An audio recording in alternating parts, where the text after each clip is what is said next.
En esta ocasión hablaremos de la ley del impuesto al valor agregado, el cual consta de los siguientes subtemas, que son 5.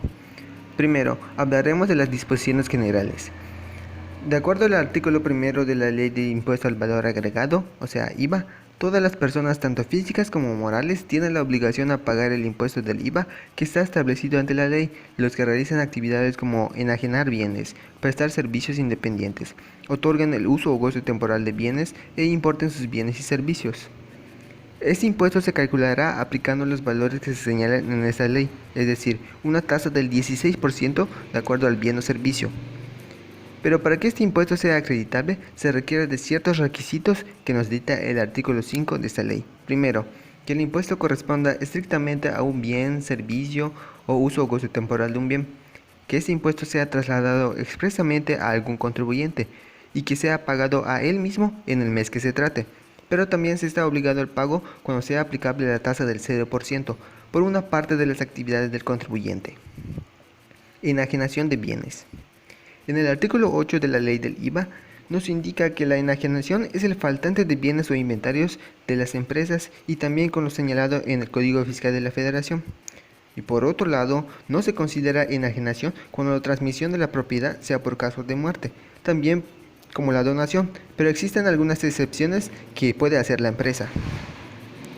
En el artículo 9 de esta ley nos dicta cuándo se pagará impuestos en la enajenación de ciertos bienes, tales como el suelo, construcciones como casas, libros, periódicos y revistas, los bienes que ya hayan sido usados, billetes y demás comprobantes de efectivo, monedas tanto nacional como extranjera, documentos de pago y títulos de crédito, lingotes de oro, bienes efectuados entre residentes y donde se reciban donativos. Prestación de servicios. De acuerdo al artículo 14, se considera prestación de servicios independientes la prestación de una obligación que realice una persona a favor de otra, el transporte para personas o bienes, el seguro, afianzamiento y reafianzamiento, el mandato, la comisión, la consignación y distribución, asistencia técnica y toda otra obligación de dar, de no hacer o de no permitir, asumida por una persona en beneficio de otra. Por otro lado, no se considera una prestación de servicio la que se realice de manera subordinada, es decir, los pagos por remuneraciones. En el artículo 15 nos dicta que no se pagará el impuesto en la prestación de los siguientes servicios: las comisiones y contraprestaciones que cubra el acreditado a su acreedor, comisiones de fondos de retiro, préstamos gratuitos, los de enseñanza, transporte público y en ciertos casos el marítimo, cuando se reciben donativos y el aseguramiento mediante seguros de crédito. Uso o goce temporal de bienes. En el artículo 19 nos indica que el uso o goce temporal de bienes se refiere al arrendamiento, el usufructo y cualquier otro acto, independientemente de la forma jurídica que el efecto se utiliza a cambio de una contraprestación. De acuerdo al artículo 20, no se pagará el impuesto por el uso de los siguientes bienes: los otorgados como donativos, los inmuebles para casa habitación, fincas trabajadas o utilizadas con fines agrícolas o ganaderos y sobre todo los libros, periódicos y revistas. Importación de bienes.